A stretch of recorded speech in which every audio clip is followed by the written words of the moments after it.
It's been a hot minute. Have you missed me?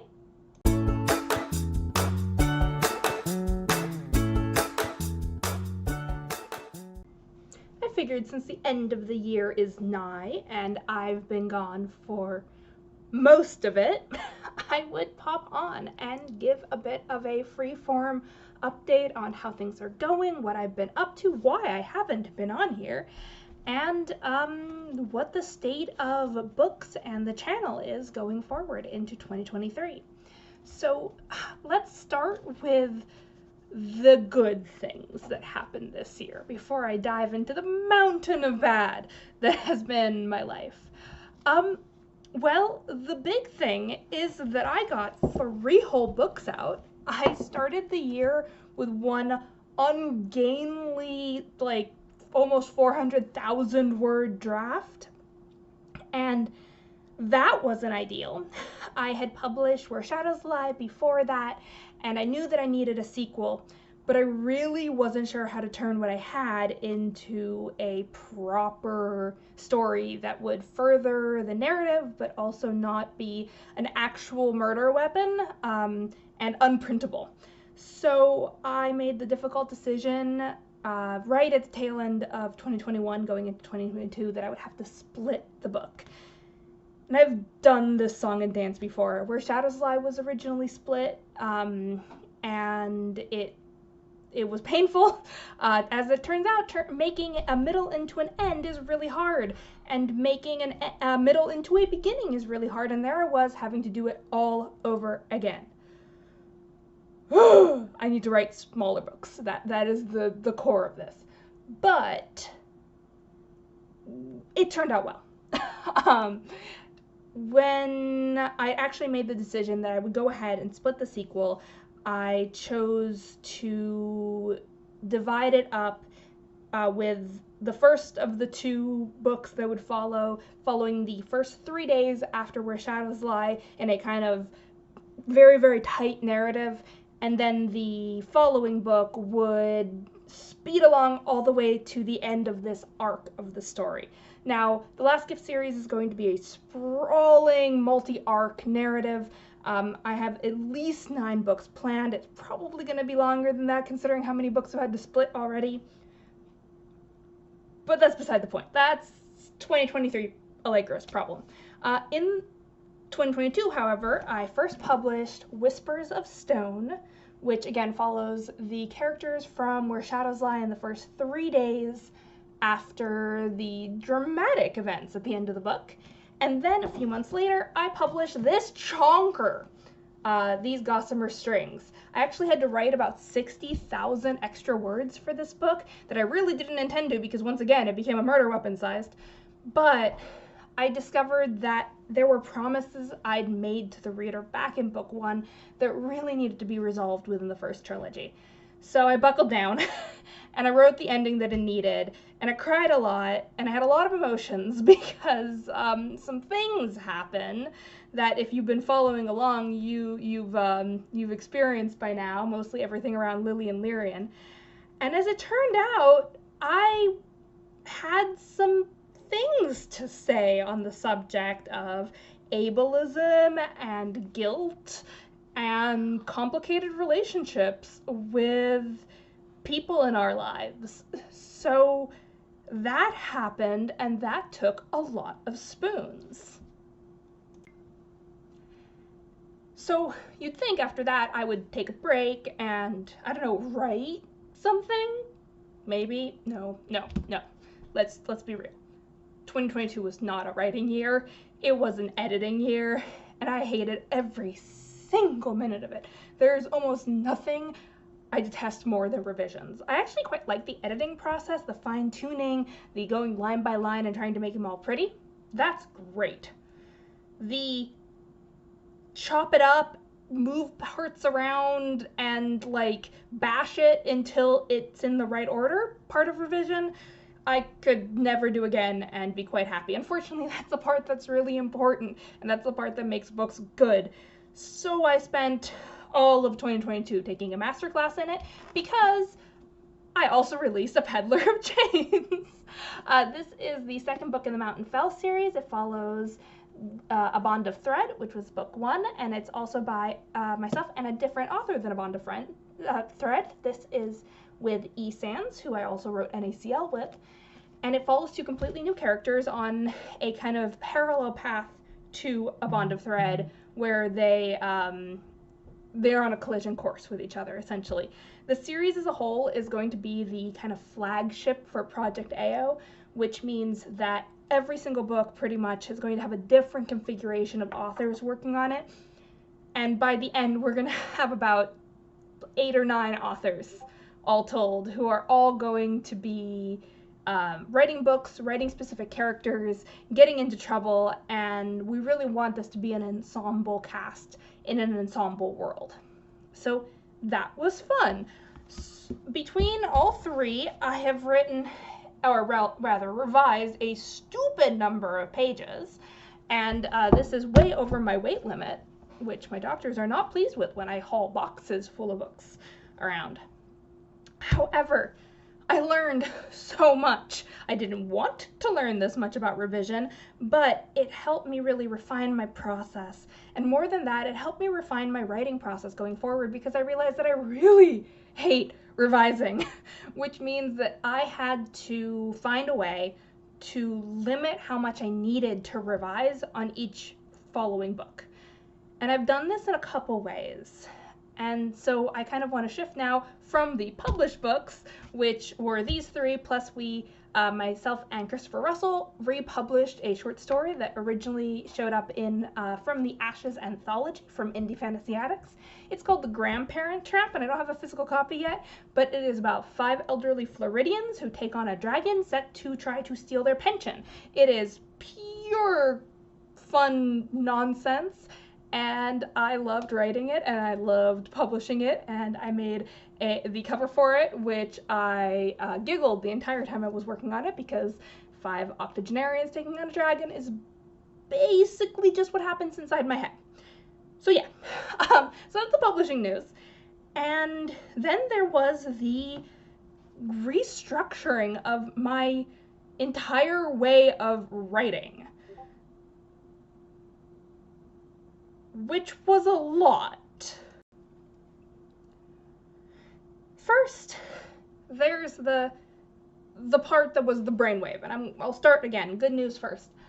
I realized that the solution to my revision problem was staring me right in the face. I'm a plotter. I love to plot, and yet somehow it never occurred to me, while doing all my plotting, that I could get someone to edit my plot map.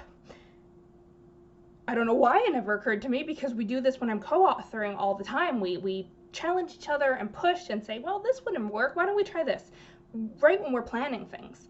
But on my own work, I was like, well, I just kind of throw things together and see what works, and then write my way into corners. But that's not working, as I found out with Whispers of Stone and These Gossamer Strings.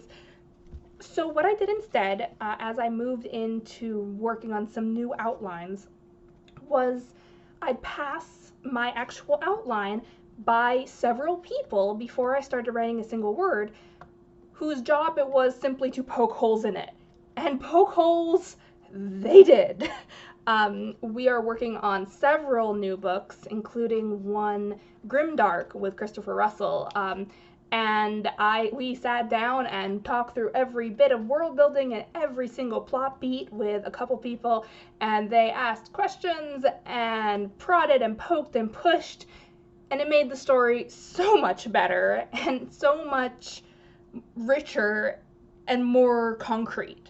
The causal chains are really, really clear, and there's beautiful symmetry between all the different plot points, and I really think that it's going to cut down on revisions on the back end.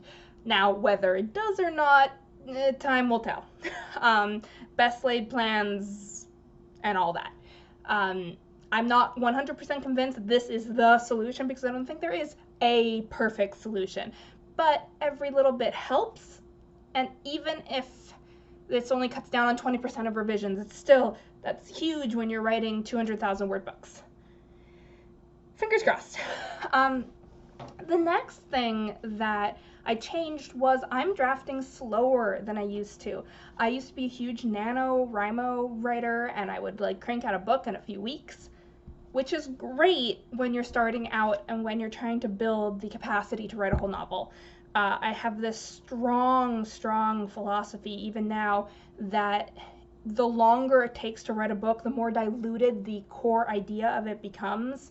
That moment of inspiration you get right when you get the idea for a book, that is the strongest it will be, and it is clear and it is concise.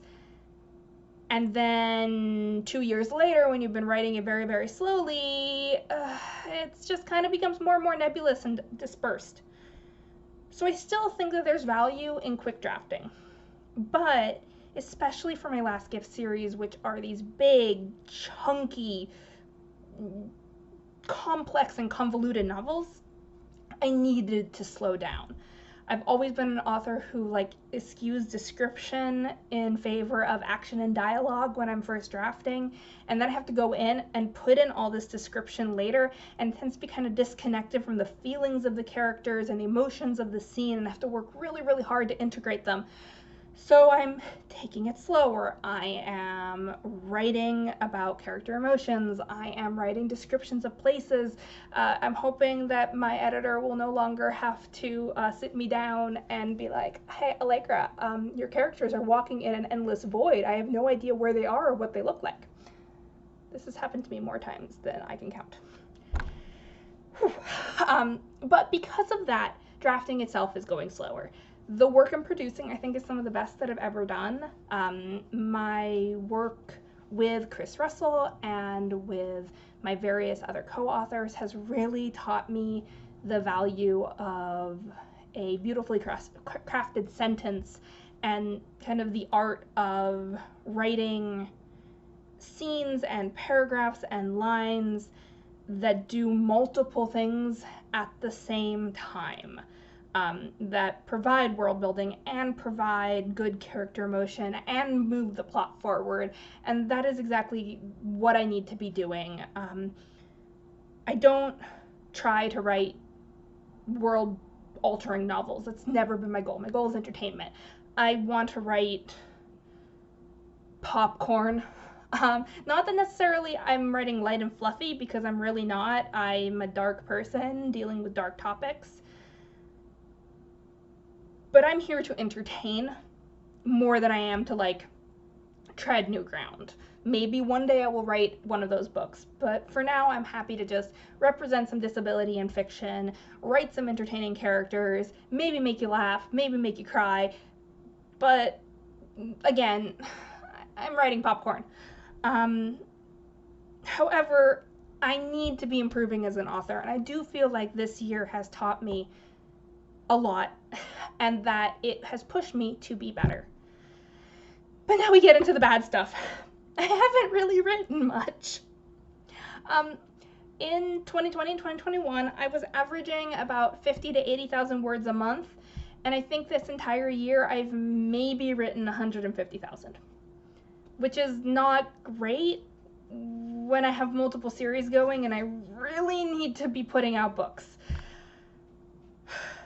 And now we get to why that is, and let's turn to the personal shit. This year has been a lot. For those who have been following me, they know that in 2021 I tried a form of allergy immunotherapy that is usually pretty well accepted, and a few shots in, I stopped being able to really breathe. Every single breath was a struggle. I couldn't draw a single lungful of air without panicking because it felt like I was suffocating. And they stopped the shots, but the problems didn't go away. We still don't know why. And it's been like over a year, almost 2 years. And I still can't breathe.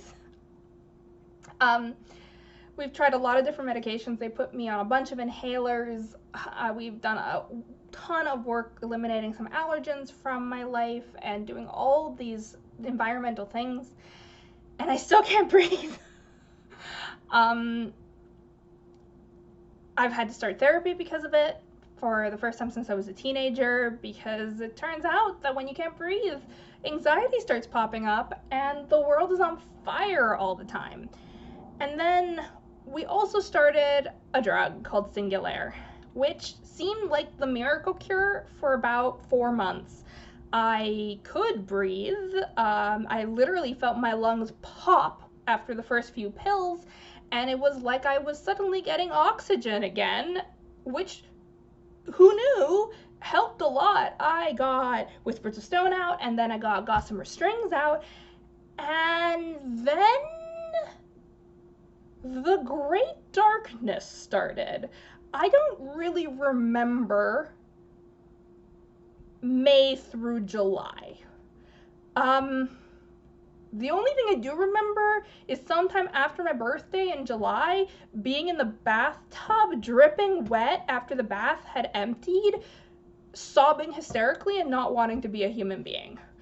Which, as it turns out, is a possible side effect of taking Singulair. It comes with a big scary black box warning, and I am deeply susceptible to that shit. I have failed out of so many drugs because I get all these like side effects from them. And this was no exception. So I spent 3 months in a deep depression hole, but it was insidious enough that I didn't realize it was happening. And as one can expect, I didn't do much during that time. Books did not get written. Peddler somehow got edited. I don't remember doing it. I think it happened. I could be mistaken. My team is great, and I have no idea how much of a part of it I was. I really, I'm incredibly grateful to people like Lisa L. Larson, who is one of the authors in this, who took a huge hand in things because I was not doing well. And then finally I realized why. So I took my last pill and I stopped. And I felt better, kind of. Mostly. Unfortunately, the moment I stopped taking the drugs, I couldn't breathe again, which, as we discussed prior, is not ideal for either my well-being or my productivity. So I was back to gasping for breath and having anxiety attacks, which was not great at all. And then people started dying. Not 1 or 2, but we're up to 5 this year since October. Among them was my high school literature teacher, who was the man who encouraged me to start writing and really put his faith in me as an author. Without him, I absolutely would not be where I am right now. So thank you, Jim Jennings. I hope you are not in pain anymore, and you are deeply remembered and deeply loved. But it's been rougher than I expected. We got to the holiday season and it just felt like the blows kept coming, and we're not going to stop anytime soon. I've been a bit of a wreck. On top of not being able to breathe. So that's where we are now. It's been a wild year. My number of highs and lows has been bizarre. I got 3 whole books out. My cover design business has been booming. I've been able to support myself as a disabled person for the first time in years. I've actually made more than I used to before my disability really got underway, which just is mind-blowing because, as I said, I can't remember 3 months of it. And it has very much humbled me in both what I can accomplish and what I can't. I don't have New Year's resolutions this year because I still can't breathe some days, and I need to not have the same amount of pressure I've been putting on myself if I want to actually have quality of life. So I'm back to kind of where I was before I started publishing. I'm giving myself leave for the next year to write what I want, when I want, and as much as I want or as little as I want. I'm hoping taking the pressure off might actually make me more more engaged with my stories and less resentful of the work that I love. I'm also really giving myself space to build up my skills as an artist instead of as a writer. I feel like I am a fairly accomplished writer. I still have a long ways to go, as do we all, but I put out generally good books on a consistent basis. And it's, again, popcorn. That's what my goal is. But art has been able to fill a niche that I didn't have with writing, which is I can do art when I'm on pain meds or when I can't breathe. It's really good at distracting me and pulling me out of my body and out of my head in a way that writing doesn't.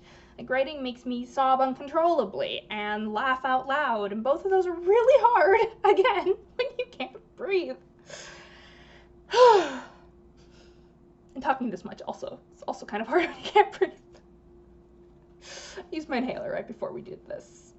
I'm probably just going to curl up into a ball afterwards and gasp like a drowning fish. So, what is the state of this channel? Well, I'm hoping to do some more videos, but like everything next year, I'm giving myself leave to just do what interests me and what makes me happy.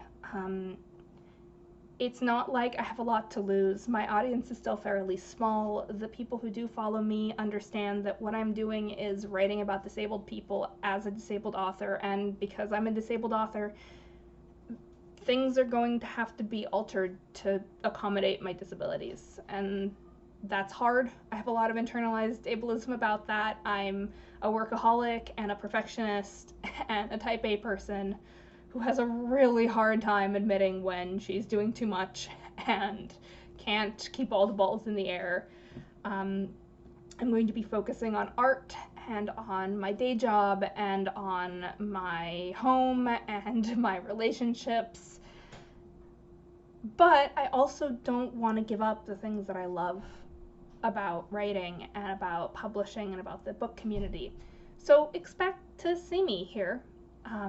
Infrequently, maybe. Sporadically, definitely. But I will be around, and I really want to enjoy the community I've built and the people who have supported me up until now. So if you want to hang out casually, I have a wonderful Discord. We have a ton of fun. I'm on all the social medias, and I'm going to keep posting silly, fun, engaging content that makes me happy, and hopefully makes you giggle as well. And I hope I will have some books by the end of next year, if not out, then at least written, and written with love instead of deadlines and stress. So without much ado, let me introduce some of the projects that I'm going to be working on and why I'm really excited about them and why maybe you'll be too, so that you can follow along. And if one interests you and you want to ask questions, again, I'm pretty easy to reach and love talking about world building and books and all that nonsense. First up is actually two books with Christopher Russell. We started sometime last year a fun satirical fantasy, loosely work in progress, titled How Not to Be a Hero. and it follows a clueless farm boy as he becomes a very bad hero and pretty much causes all his own problems from start to finish. He has been a lot of fun to write, mostly because we have this time travel mechanic where every time he travels back in time, another one of him spawns. So we don't just have one Luca, we have dozens, hundreds, maybe thousands of Lucas. And it's super engaging to write the same character multiple times in multiple different ways, interacting with themselves. It's a very surreal, weird, satirical nonsense, and it makes me basically laugh until I'm wheezing every time we write, which, limits how much I can do at one time, but has been just filling me with joy. So that's project number 1 with Chris. And then on the entire other end of the spectrum, because he and I apparently can only do super serious or super funny when we're put together and nothing in between exists, we have this grim, dark, gritty, vivid, visceral, grimy, like Hulk of a novel that is in its early stages, but so far has some of the most genuinely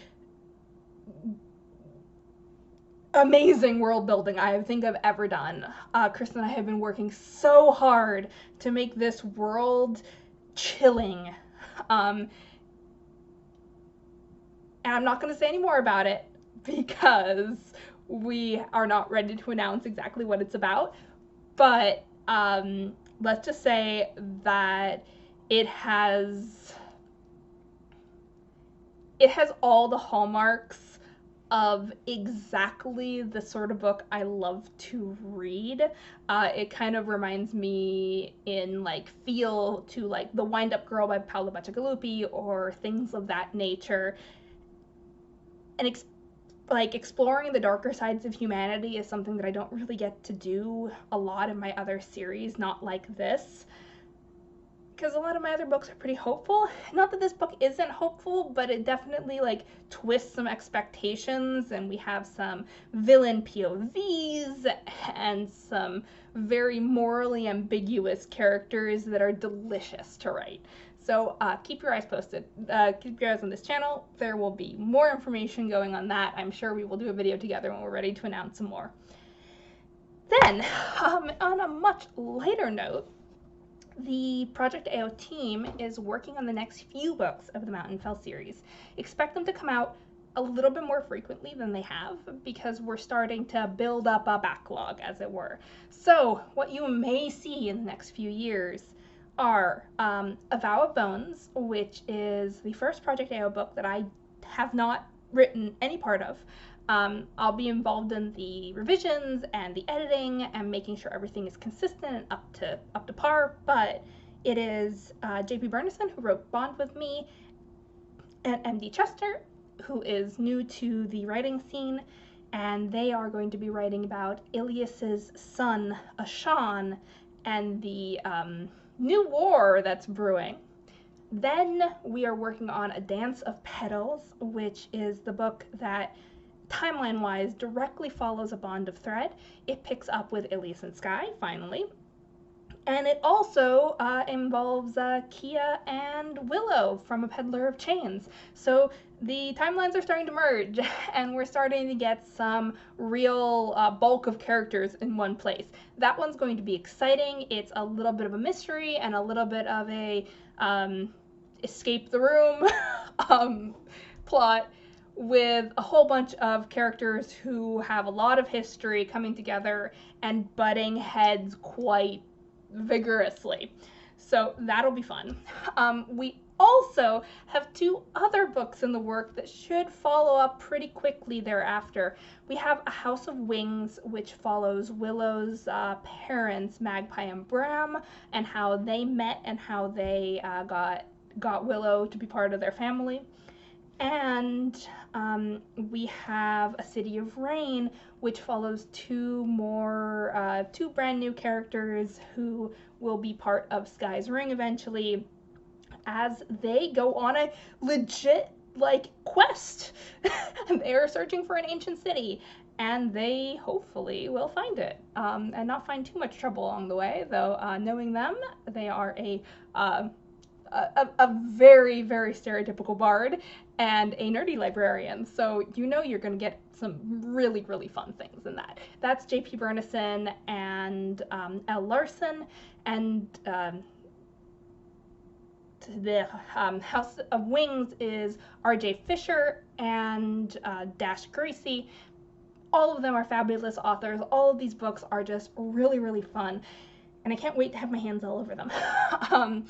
I'm only part of A Dance of Petals, so this is really where Project AO starts branching out further than me. I'm so excited for it because that's what I've always wanted for this project. For those of you who don't know, Project AO is pretty much what all my books belong to. It is a multiverse that is built for multiple authors to work in multiple genres across fantasy and science fiction, but all in the same bubble of a setting. There will be crossovers. The Last Gift characters are going to be interacting with the NACL characters. They're going to be interacting with the Mountain Fell characters, and we have a couple of new worlds that are going to launch in the next few years. One of them, by Jade Orden, is going to be Tyr, which is a horror fantasy world, horror fantasy science fiction. Depending on the timeline, there's a bit of both. It's been hinted at in NACL, but we're going to get to see the really creepy planet that we've seen once before through Claire's POV very briefly, and it's not a good place to be if you have flesh to be eaten. And then R.J. Fisher and I are just in the planning stages of a murder mystery on Phyra, which is our elemental world. It's one that I've been really, really excited to write. It's set in a kind of 1920s-esque aesthetic, and it's going to be just pure fun. It centers around Mo's adoptive daughter and her attempts to not get dragged into Dad's plots. And of course, she gets dragged into other trouble because of it. Then, kind of outside of I should probably say before I leave Project AO, we have Last Gift news. So, I'm about 30,000 words into Last Gift 4. The working title is Fire from Ashes, and it will be the start of a new trilogy. This picks up about 2 weeks after the events of these Gossamer Strings, and it will very much be a different format from Where Shadows Lie. For one, most of the characters are now in one of two places. There's kind of two groups, the ones in Hardor and the ones going off to Miriel. The narrative will bounce between those two groups, but to make it a little bit easier on me and to give a little bit more diversity in the POVs that we get, there will be multiple POVs per chapter divided up by scene. So that's a big change because up until now it's been whole chapters dedicated to a single POV. That tends to slow the pacing a little bit down, and these books, the first trilogy had to be a little bit of a slower pace. It's a big world, it's a big story, it's a big cast, and I really wanted readers to be able to settle in, get to know everyone, get to know their voices and their pasts and their relationships with each other. A lot of that groundwork is done here though. So I want the pace to pick up. So instead of having a whole trilogy take place over maybe a couple months, this next trilogy is going to take place over about a year. And it's going to be a very tumultuous year as the main cast kind of comes into power and has to deal with the ramifications of what they've done in the first trilogy. And as the antagonists start regrouping and decide what they want to do and how they want to deal with these uppity protagonists, there's going to be a lot of fun things coming, and I'm really genuinely excited about this next trilogy and this next chapter in these characters' lives. I've never gotten to really write Faye and Frederick and Gabriel in one place for very long, and that's been something that I've been dying to do because they have such a wealth of history together. The same thing goes with Frederick and Eleanor.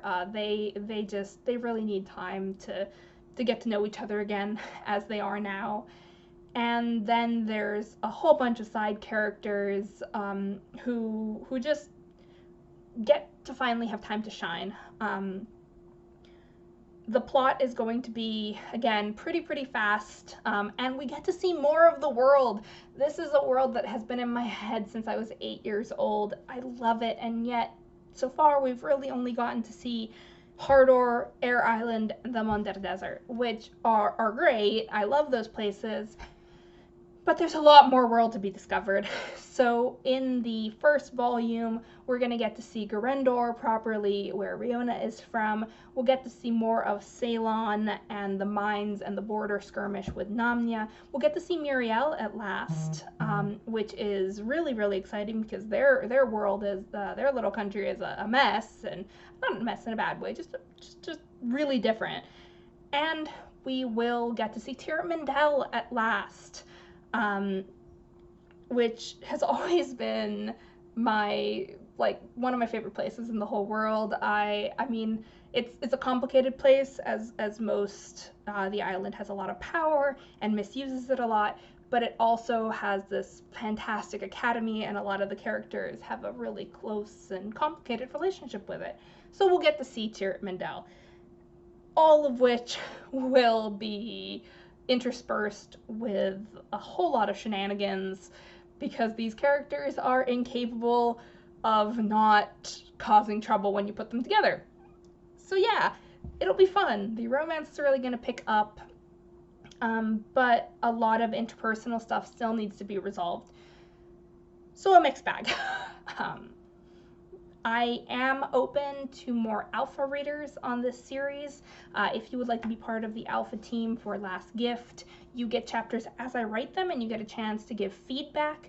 This really helps me keep things in line and make sure things are making sense because these books are so dense and so big that sometimes I end up with nonsensical plot lines that don't lead anywhere, or plot twists that were really obvious or not obvious enough, and it really helps to have eyes on it early. So again, if you're interested in joining my alpha reader team, just get in contact with me. There are links all over, and we would love to have you.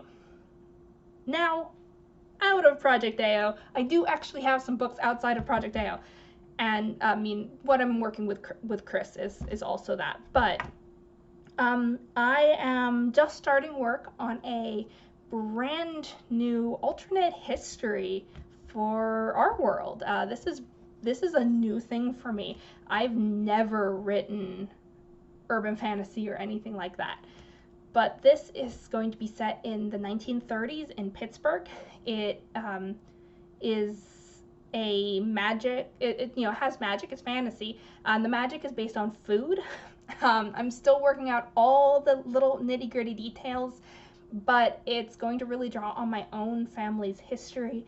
We were in Pittsburgh at that time. I live here now, and I'm really going to be focusing on the Jewish community in Pittsburgh and the Italian community in Pittsburgh, since I have ties to both those groups. And it's a chance for me to learn more about my own family's history and learn more about the city I live in and explore a subject that is really near and dear to my heart. Maybe most of you know, maybe you don't, but I was a chef in my prior life before I was diagnosed with POTS and told not to step into a commercial kitchen ever again. I've traveled all over the world learning about fusion cuisine and cultural foods and ingredients and all that jazz, and it's something that I've never stopped loving. This is giving me a chance to use all of that gathered knowledge and really geek out about food in a way that I really haven't been able to in any of my books. I'm thrilled, needless to say. So that's my other solo project. The other things that I'm working on, I have several books in progress with J.P. Burnison. He and I tend to just get together and write anytime you leave us alone in the same general internet space. So we have a really sweet kind of scavenger hunt romance and love letter to a little island nation city. It's going to be a cute one-off fantasy romance that doesn't really have a series planned, but it struck us. We have a beautiful cover for it, and I can't wait to get into it. I feel like it's going to be a breath of just wholesome, fresh air when a lot of the other books I'm writing are very gritty. Then we have a lit RPG, or actually gamer lit. It's set in the future, and it's all about video game developers. I actually work for a video game development company, and I'm working as both a business manager and doing UI art and some game art and some game writing. I'm a bit of a wearer of too many hats. But it's near and dear to my heart. I also worked as the manager of an arcade, so I have such a love of old vintage games. And JP is also a huge gamer, so it really melded a lot of our loves. That's probably going to be a series. It follows 3 protagonists. It's going to be a polyam love story, apart from being a fun gamer lit, and it also has this really emotional through line about the legacy of parents and stepping into parents' shoes, which I've felt a lot over the past year as I've been embracing art, which is something that my parents do professionally and have done my whole life. So it's been really emotionally both fulfilling and scary to enter the same arena. But I've gotten so much support, and it's been so magical. I feel more connected with my parents than I ever have before because of this. So that book is emotionally laden because of all of that. And then we have a gothic romance mystery that we're working on, that we've been working on and off for a while. And again, that's just pure fun. It may or may not end up being a series. It's much steamier than some of the work we've done, but it's a blast. I can't wait to get back to working on it. But as you can tell, I have a lot of work in progress, so who knows what will happen when. I think that's everything. There's probably a few projects that I'm forgetting, because there's always projects that I'm forgetting. I have 10 billion of them. However, I'm really hoping that this is the year where I kind of just work on the ones that inspire me and that draw me in. And if everything goes well and I'm having fun, I tend to write a lot. So my hope is that by allowing myself to have fun and making that the goal, I'll actually end up with a whole pile of work by the end of the year. Which brings me to our publishing schedule, which is nil for me. There will probably be a book out with my name on it sometime this year. At the very least, Dance of Petals is well underway. There will definitely be Mountain Fell books out this year. Vow of Bones will likely be in the summer, and there may even be one in the fall. And it's possible that something else might be ready by the end of this year. It's also possible that 2023 will kind of bleed into 2024, and then kind of like this year, there will just be a rush of books out because I came into the year with a whole bunch written. We will see. I make no promises, but I can promise that I still love my work as much as I ever have, and I want to be writing and I want to be publishing, so you have not seen the last of me. Despite all the health issues, despite all the long silence, I am still here, and I am so warmed that you guys haven't gone anywhere, that every time I do publish an update, there are people who care, and every time I publish a book, there are people who have been waiting for it, and it warms my heart. The reviews are still pouring in, or trickling in, I should say, but every single one makes my day. I have cried so many times over this year, as hard as it is, because someone said something kind or told me they loved my book or added it to a top 10 list for the year. It means so much, because it's so easy to want to quit when everything is going sideways and you can't breathe. And truly, the writing community has kept me going in a time when all I wanted to do was curl into a ball and cry a lot. So that got more emotional than I expected. Anyways, it has been a bumpy year. I hope next year is better. And I hope that for all of you out there who may have also had a rough year, that you are kind to yourselves and that you give yourself the space to not be okay. And then to be okay if the time comes. Happy New Year. Happy holidays. I will see you again in 2023. Be well.